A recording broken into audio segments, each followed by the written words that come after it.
की हल्ली काय झालेलं आहे, आपल्याकडे कर्करोगाचं प्रमाण फार वाढत चाललेलं आहे. आज तुम्ही पहा, आपल्याकडे नाशिकला मानवता नावाचं हॉस्पिटल आहे. वर्षाला जवळपास 35,000 रुग्ण कर्करोगाची ट्रीटमेंट घेतात.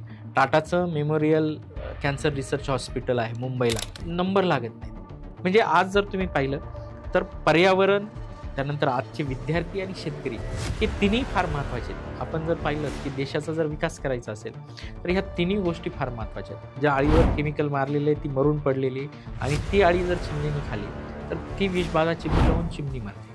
अशा पद्धतीने हळूहळू पक्षीसुद्धा आपले मरत चाललेले आहेत. तुम्ही भेंडी पीक लावलेलं आहे आणि तुमच्या भेंडी पिकाला ॲसिटामाप्राइड नावाचं कीटकनाशक फवारायचं आहे. जर त्याचा प्री हार्वेस्ट इंडेक्स हा 35 दिवस असेल, म्हणजे काय तर पीक निघण्याच्या पूर्वी 35 दिवसांच्या आधी हे रसायन फवारलं गेलं पाहिजे. बॉटलवर जर डोसेस लिहिले असेल ॲप्लिकेशन की 1 ग्रॅम प्रति लिटर, तर 1 ग्रॅम प्रति लिटरच वापरायला पाहिजे. कृषी सेवा केंद्रांच्या अर्थामध्ये सेवा केंद्र आहेत ते, तर त्यांनी ती जी सेवा आहे ती वैज्ञानिक पद्धतीने जर शेतकऱ्यांना दिली तर मला वाटतं अतिशय चांगला उद्धार त्या ठिकाणी शेतकऱ्यांचा होतो.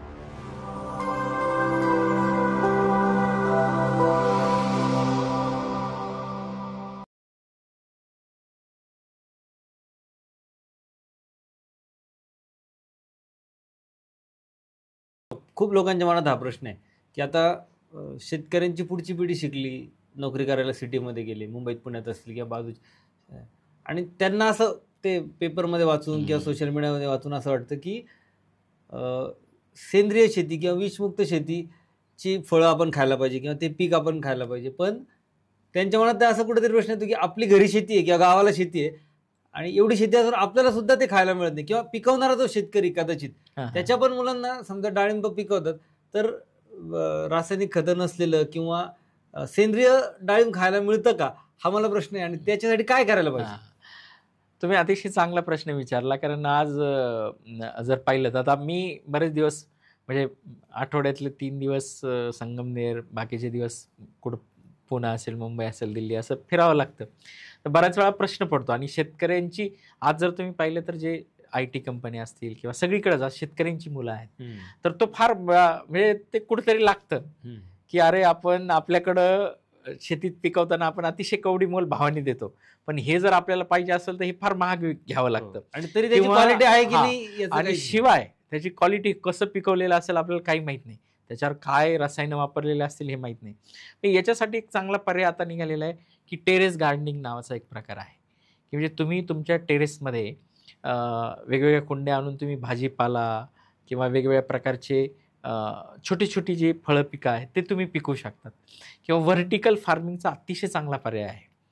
म्हणजे व्हर्टिकल फार्मिंगमध्ये आज पुण्यामध्ये असेल, मुंबईमध्ये खूप लोक बँगलोरमध्ये यशस्वी बिझनेस करतात. अतिशय अगदी करोडो रुपयाचा टर्नओव्हर असलेला व्यवसाय झालेला आहे व्हर्टिकल फार्मिंग. असली की माझ्यासारख्या किंवा शेतकऱ्यांची ही जी नवी पिढी यांना असं वाटतं की अरे आपली एवढी शेती असून आपल्याला जमत नाही, आणि ही लोक गार्डनमध्ये किंवा टेरेसवर किंवा बाल्कनीमध्ये शेती करून पैसे कमवतात, तर मग ह्या शेतकऱ्यांनी किंवा यांनी काय करायला हवं? तर मी सांगितलं ना की हे वेगवेगळे प्रकार जे आहेत, हायड्रोपॉनिक्स नावाचा एक प्रकार आहे की फक्त पाण्यावर आपल्याला पिकं घेता येतात. आता याच्यामध्ये एक तुम्ही सांगितलं म्हणून सांगतो की हल्ली काय झालेलं आहे की आपल्याकडे कर्करोगाचं प्रमाण फार वाढत चाललेलं आहे. म्हणजे जे आज जर पाहिलं, नॅशनल ऑक्युपेशन हेल्थ इन्स्टिट्यूट नवी Delhi, Indian council medical research किंवा आमच्या इंडियन काउन्सिल ॲग्रिकल्चर रिसर्च, या सगळ्या संस्थांनी आता हे प्रूव्ह केलेलं आहे की जे अतिवापर जो आहे रसायनांचा, म्हणजे जवळपास 70 ते 80% जे कृषी रसायन आहे, या रसायनांचा कुठंतरी मानवावर, पर्यावरणावर आणि पर्यावरणातली जी जीवविविधता आहे याच्यावर कुठेतरी दुष्परिणाम होतो. आज जर आपण पाहिलं तर आपल्याकडे कर्करोगाची पेशंट आता फार आहेत, की तुम्हाला कॅन्सर ट्रेनचं माहिती असेल, पंजाबमधली गोष्ट आहे. आज आपल्याला पंजाबला जायची गरज राहिलेली नाही. आज तुम्ही पहा, आपल्याकडे नाशिकला मानवता नावाचं हॉस्पिटल आहे. वर्षाला जवळपास 35,000 रुग्ण कर्करोगाची ट्रीटमेंट घेतात. टाटाचं मेमोरियल कॅन्सर रिसर्च हॉस्पिटल आहे मुंबईला, नंबर लागत नाही. 40,000 त्यांची इनटेक, म्हणजे दरवर्षी 40,000 पेशंट तिथं ट्रीटमेंट घेतात. आणि आत्तापर्यंत जवळपास 4 लाखाहून जास्त लोक जे आहेत की ज्यांनी ट्रीटमेंट घेतलेली आहेत. आणि ज्या लोकांची नंबर तिथे लागत नाही, अगदी तो जो ओव्हरब्रिज आहे त्या ओव्हरब्रिजच्या खाली लोक म्हणजे तो पेशंट खाली हम्म. लेटलेला असतो आणि त्याचं पेशंट ते सलाईन वगैरे घेऊन उभं असतं. इतकी वाईट परिस्थिती आहे. त्याच्यामुळे आपल्याला कर्करोग कशामुळे होतो किंवा कुठले पिकं आपण खाल्ले पाहिजे हे सुद्धा आज म्हणजे जो आपला ग्राहक आहे किंवा शहरांमध्ये ही फार मोठी व्यथा आहे. म्हणजे सगळं करतो, आपण जिम करतो, सगळं करतो, पण आपलं जर खाणाऱ्या गोष्टींमध्ये जर रसायनं असतील, रसायनांचे अवशेष असतील, तर मग काय करावं? तर आम्ही नेहमी सांगतो, आता आपण जर पाहिलं तर जगाच्या तुलनेत आपण फार कमी रसायनं वापरतो. पण जे रसायनं वापरतो ते अति विशाल म्हणजे अति जहरीली जे आहे, अति कॉन्सन्ट्रेटेड म्हणजे जे अति विषारी गट आहे, ओके. म्हणजे रेड ट्रायंगल जे आहेत, त्या रेड ट्रायंगल मधले आपण वापरतो किंवा आपण ब्ल्यू ट्रायंगल मधले वापरतो, येलो ट्रायंगल मधले वापरतो. म्हणजे होतं काय की आता सपोज मी नेहमी सांगतो वेगवेगळ्या ठिकाणी जे लेक्चर होतात की 4 वस्तू जर आपल्याला कर्करोगाचं प्रमाण कमी करायचं असेल तर 4 गोष्टी कमी खा. त्यात मी पहिलं सांगतो वांग कमी खा. का कमी खा? तर वांग्याची जी शेंडे आळी आहे त्या शेंडे आळी कुठल्याच औषधांनी जात नाही आणि मग शेतकऱ्यांना नाविलाज असतो वेगवेगळ्या प्रकारचे, म्हणजे रेड ट्रायंगल मधलेही ते घेतात, ब्ल्यू ट्रायंगल मधलेही घेतात, येलो ट्रायंगल मध्ये, वेगवेगळ्या ट्रायंगल मधले जे म्हणजे अतिविषारी जे कीटकनाशक आहेत त्यांचा ते वापर करतात. दुसरं मी सांगतो टोमॅटो फार कमी खा, कारण टोमॅटो हे व्यापारी पीक झालेलं आहे आणि टोमॅटोवर सुद्धा वेगवेगळ्या प्रकारचे रोग येतात, कीटकनाशके येतात आणि अति मोठ्या प्रमाणात त्याच्यावर ते कीटकनाशकं वापरले जातात. तिसरं कॉलीफ्लॉवर आम्ही सांगतो की कॉलीफ्लॉवर हे असं आहे की कॉलीफ्लॉवरला जर केमिकल तुम्ही देत असाल तर ते पूर्ण ते त्याच्याशिवाय जातात आणि व्यापारी जर तुम्ही पाहिलं तर कॉलीफ्लॉवर निघाल्यानंतर अगदी बुरशीनाशकाच्या द्रावणामध्ये बुडून ते भारतात आणि नेतात. आणि चौथं पालक हे सकुलंट आहे, मोठ्या प्रमाणात कीटकनाशकं ॲब्झॉर्ब ते जास्त करतात. म्हणून ह्यात जर म्हणजे अशा प्रकारे जर आपण विश्लेषण केलं म्हणजे कर्करोग आपल्याला कसा कमी करता येईल, कारण कीटकनाशकं मोठ्या प्रमाणात मारली जाणारी ही पिकं आहेत. द्राक्ष आज आहेत, पण द्राक्षामध्ये आज जे ग्लोबल गॅप सर्टिफाईड द्राक्ष आहेत ते तुम्ही खाऊ शकता. म्हणजे आपण डाळी आपण खाऊ शकतो, कंदमुळं आपण मोठ्या प्रमाणात खाऊ शकतो. म्हणजे हा सुद्धा एक शहरी लोकांसाठी संकेत आहे की आपण काय खावं काय खाऊ नये. आणि जर मग आपल्याला आता वांगी जर आवडतच असतील जास्त तर अशा लोकांनी काय करावं, टोमॅटो आवडत असतील तर अशा लोकांनी काय करावं, पालक अशा लोकांनी काय करावं. तर ही सगळी पिकं आपण टेरेस गार्डनिंगमध्ये करू शकतो. आपल्या हायड्रोपॉनिक्समध्ये आपण ह्या पिकांचं उत्पादन घेऊ शकतो. आपण व्हर्टिकल फार्मिंगमध्ये ह्या पिकांचं उत्पादन घेऊ शकतो. आणि मी तर आता अगदी प्रत्येक व्याख्यानामध्ये सांगतो की शेतकऱ्यांनी, कारण शेतकरी आज जे विकतो ते आपल्या घरात देखील खातो. हा, म्हणजे तो एक मोठा प्रश्न फार आहे मोठा की प्रश्न. शेतकऱ्याला आपण जगाचा पोशिंदा म्हणतो, हा. पण अशी काही बातमी वाचली की कधी कधी शहरी लोकांच्या मनात शेतकऱ्यांविषयी हे होतं की अरे हे खूप रसायनं वापरतात यांच्या फायद्यासाठी आणि मग आम्हाला ते चांगलं पीक तो सुद्धा तेच खातो ना. त्याला विचारायला पण तेच खावं लागतंय. त्यालाही तेच खावं लागतं. म्हणून आता मी तर पुढे जाऊन सांगतो तुम्ही की तुम्ही प्रत्येक शेतकऱ्यांनी त्याच्यासाठी असं वेगळं झाड बनवता येईल का? किंवा एक शेताचा भाग असा काही करता 1.5-2 येईल का? गुंठे तुम्ही किचन गार्डनिंग करा. तुम्हाला जे घरात खायचंय त्याच्यावर तुम्ही सेंद्रिय प्रयोग करा. किंवा जी आता शहरामध्ये सुद्धा काही लोकांकडे जर जागा असेल तर तुम्ही किचन गार्डनिंग करा. तुम्ही शोभेचे झाडं लावताच ना, त्याचप्रमाणे तुम्ही म्हणजे वांग असेल, टोमॅटो असेल, कोथिंबीर असेल, पालक असेल, मेथी असेल, हे सहजासहजी तुम्हाला टेरेस गार्डनिंगवर आपल्या परसबागेमध्ये घेता येतं आणि हे आपण केलं पाहिजे. किचन गार्डनिंगसाठी म्हणा किंवा आता आपण एवढं शेतकऱ्यांवर, तुम्ही असं काही तुमचं जे काही नॉलेज आहे, आतापर्यंतचा अभ्यास आहे, याच्यावर काही पुस्तकं लिहिली आहेत किंवा असं काही त्याच्यातून मिळू शकतं, किंवा आता शेतकऱ्यांनी कसं तुम्हाला संपर्क करा? नाही, आता मी तुम्हाला सांगितलं की ॲग्रोवन सारखं न्यूजपेपर आहे, तर त्याच्यामध्ये सातत्याने परसबागेविषयी लिहून येत असतं. त्यानंतर तुमच्याकडे सामाजिक माध्यम आहे, तर वेगवेगळ्या शहरांमध्ये टेरेस गार्डनिंग करणाऱ्या लोकांच्या कथा त्या पेपरमध्ये येतात, त्याचे अनुभव येतात. त्याचप्रमाणे तुम्ही यूट्यूब आहे, यूट्यूबला जर टाकलं परसबाग तर तुम्हाला सगळे परसबागेचे व्हिडिओ येतात, कुठंच जायची गरज नाही. आणि मग त्यातले व्हॅलिड किती, म्हणजे तुमच्यासारखा अभ्यास करणाऱ्या लोकांनी किती व्हिडिओ बनवले असतील? आणि भरपूर व्हिडिओ आहेत सर याच्यामध्ये. आता लोकमत ॲग्रो आहे, ॲग्रोवन आहे, सकाळ आहे, IBN लोकमत आहेत, किंवा काही ॲग्रिकल्चरचे पॉडकास्ट आहेत. आता तुमच्यासारखं पॉडकास्ट आहेत. आधी या सगळ्या लोकांचे, आणि सगळ्यात महत्त्वाचं काय आहे की पॉडकास्टमध्ये बोलणारे जे तज्ज्ञ आहेत हे मोस्टली शिक्षित असतात, वैज्ञानिक परिपूर्णता त्यांच्याकडे असते. त्यामुळे तुम्ही हे ऐकायला हरकत नाही आणि तिथून तुम्हाला मोठ्या प्रमाणात नॉलेज मिळतं. आणि सगळ्यात महत्त्वाचं, जर सेंद्रिय किंवा रेसिड्यू फ्री असेल तर याच्याविषयी मी स्वतः मार्गदर्शन संपूर्ण आता राज्यामध्ये संपूर्ण देश पातळीवर काम चालतं. आमचं एक residue free and organic mission India federation नावाचं, रोमिफ इंडिया नावाची संस्था आहे, त्याचा मी राष्ट्रीय अध्यक्ष आहे. तर आम्ही सेंद्रिय आणि अवशेषमुक्त शेतीची तांत्रिकता लोकांमध्ये, विद्यार्थ्यांमध्ये आणि ग्राहकांना पटवून देतो. म्हणजे आमचं एक ब्रीदवाक्य आहे की जे आपलं पर्यावरण आहे, आरोग्य आहे आणि शाश्वत शेती यांच्या दिशेने उचललेलं एक कृतीसंधान पाऊल. म्हणजे आज जर तुम्ही पाहिलं तर पर्यावरण, त्यानंतर आजचे विद्यार्थी आणि शेतकरी हे तिन्ही फार महत्त्वाचे आहेत. आपण जर पाहिलं की देशाचा जर विकास करायचा असेल तर ह्या तिन्ही गोष्टी फार महत्त्वाच्या आहेत. आणि आज आपण पाहिलं तर पर्यावरणाची फार मोठ्या प्रमाणात हानी होते. प्रदूषण म्हणजे आज अतिशय बारीक उदाहरण तुम्हाला सांगतो. जर तुमच्या डाळिंबाच्या शेतीवर तुम्ही कुठल्याही गोष्टीचा स्प्रे घेतला केमिकलचा आणि एखादी आळी, ज्या आळीवर केमिकल मारलेलं आहे ती मरून पडलेली आणि ती आळी जर चिमणीने खाली तर ती विषबाधा चिमणीला होऊन चिमणी मारते. अशा पद्धतीने हळूहळू पक्षीसुद्धा आपले मरत चाललेले आहेत. आज प्रदूषित पाणी आहे. आज तुम्ही पाहिलं तर आज आपल्याकडे जी आपण माशी खातो त्या माशांमध्ये सुद्धा हे कीटकनाशकांचे अंश येतात आणि ते अंश खाण्याद्वारे आपल्या मानवामध्ये जातात. जे प्राणी त्यांना खातात त्यांच्यामध्ये जातात. म्हणजे ही साखळी जी आहे पर्यावरणाची, या सगळ्या साखळीमध्ये जे कृषी रसायनं आहेत त्यांचे अवशेष पसरले जातात आणि हे आपल्याला कुठंतरी थांबवणं गरजेचं आहे. म्हणून आम्ही काय केलेलं आहे की शाश्वत शेती, आरोग्य आणि पर्यावरण या तिघांच्या दृष्टिकोनातून सेंद्रिय आणि अवशेषमुक्त चळवळ जी आहे ती अतिशय महत्त्वाची आहे आणि त्याचं टेक्निकल नो हाऊ आम्ही देतो. आज शासनांबरोबर, वेगवेगळ्या संस्थांबरोबर, सामाजिक संस्थांबरोबर, कॉलेजेस असतील, महाविद्यालय असतील, शाळा यांच्याबरोबर आम्ही काम करतो. आणि माझे पुस्तकं आहेत या संदर्भात. माझे 3 पुस्तकं आहेत, सकाळ प्रकाशनाने पब्लिश केलेले आहेत.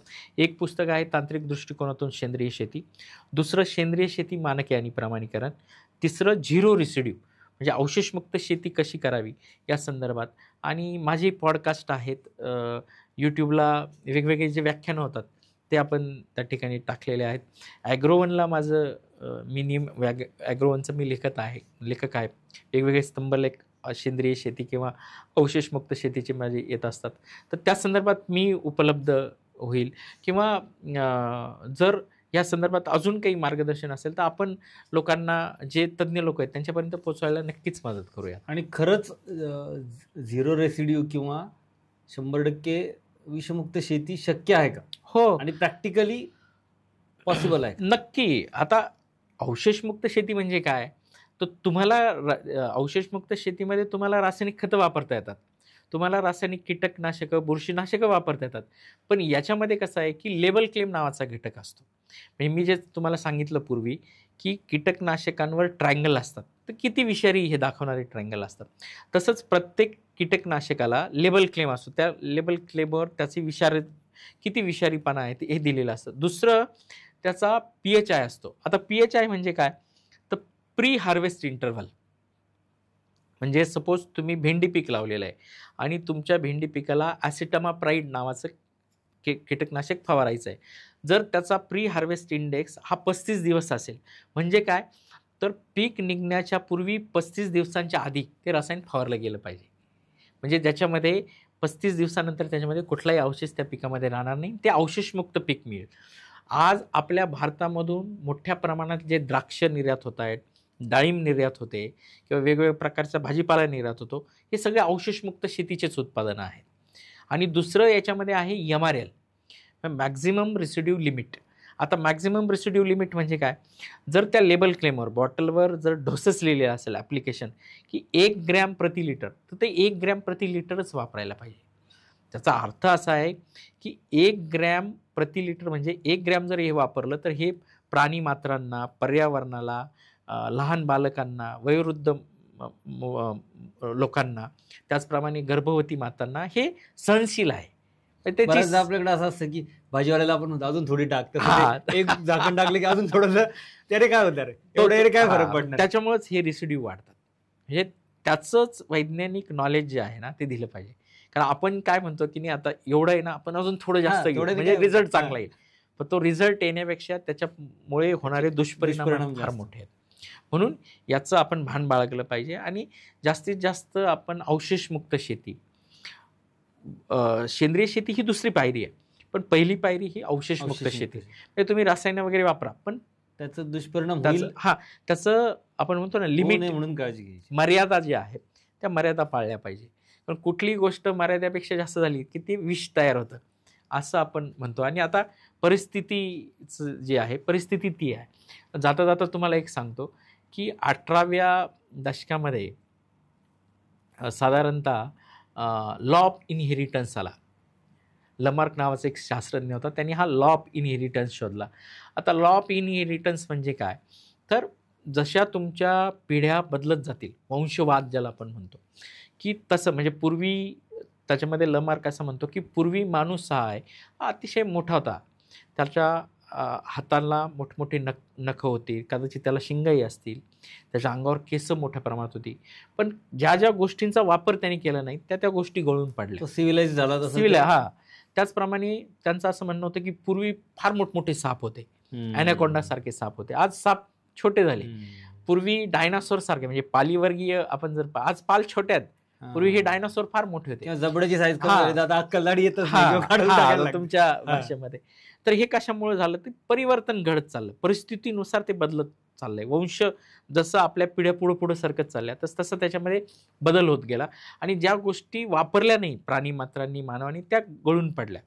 त्याच्यापुढे डार्विन्स आला. डार्विन्सने त्याचा उत्क्रांतीवाद सांगितला, स्ट्रगल फॉर एक्झिस्टन्स त्यांनी सांगितलं. तर त्याच्यामध्ये त्यांनी दोन गोष्टी फार चांगल्या सांगितल्या. एक त्यांनी सांगितलं की पृथ्वीवर फार मोठ्या प्रमाणात भूकंप आले, सुनामी झाल्या, प्रलय आले, म्हणजे भौगोलिक परिस्थिती जशी बदलत गेली तसतशी पृथ्वीवर मोठमोठे प्राणी जे आहेत ते नामशेष झाले. आज ॲनाकोंडा नाही आहे किंवा आज मोठ्या प्रमाणात पूर्वीचे जे प्राणी होते जसं डायनासोर वगैरे ते कोणीच राहिलेलं नाही आहे. पण तो सांगतो त्या काळी मुंगी होती आणि मुंगी आजही आहे. तो सांगतो निवडुंग त्या काळी होतं आणि निवडुंग आजही आहे. मुंगी अतिशय छोटी आहे, निवडुंग तुम्ही पाहिलं तर आजही वाळवंटात त्यावेळेसही होतं, आजही ते आहे. तर तो सांगतो मुंगी आणि निवडुंग फार बलाढ्य होतं का, तर अजिबात नाही. तर त्यांचं जे असणं आहे किंवा त्यांचं आज टिकून आहे, तर हे टिकून असणं कशामुळं आहे, तर त्यांनी परिस्थितीनुसार बदल केला. आणि शेती क्षेत्रसुद्धा असंच आहे की परिस्थितीनुसार जर आपण बदललं नाही तर आपला याच्यामध्ये उद्धार होणार नाही. त्याच्यामुळे परिस्थिती आज काय आहे, तर मी पूर्वी सांगितलं होतं की असाध्य ते साध्य करीत असायचं, कारण अभ्यास तुका म्हणे. आपण अभ्यास केला पाहिजे आणि अभ्यास करून आपण परिस्थितीनुसार चालायला पाहिजे. आज परिस्थिती काय की अवशेषमुक्त शेती करा, सेंद्रिय शेती करा, वैज्ञानिक पद्धतीने शेती करा, आणि हे सगळं करण्यासाठी आपल्याला अभ्यास करणं फार गरजेचं आहे. आणि ह्या अभ्यास करायचा जर असेल तर ह्या अभ्यास करण्यामध्ये वेगवेगळ्या संस्था, कृषी विद्यापीठं आहेत, त्यानंतर आपल्याकडं कृषी महाविद्यालयं आहेत, कृषी विभाग आहे, आणि अगदी तुम्ही सांगितल्याप्रमाणे आपण जर ग्राम स्तरावर गेलो तर कृषी सेवा केंद्र देखील आहेत. कृषी सेवा केंद्रांच्या अर्थामध्ये सेवा केंद्र आहेत ते, तर त्यांनी ती जी सेवा आहे ती वैज्ञानिक पद्धतीने जर शेतकऱ्यांना दिली तर मला वाटतं अतिशय चांगला उद्धार त्या ठिकाणी शेतकऱ्यांचा होईल.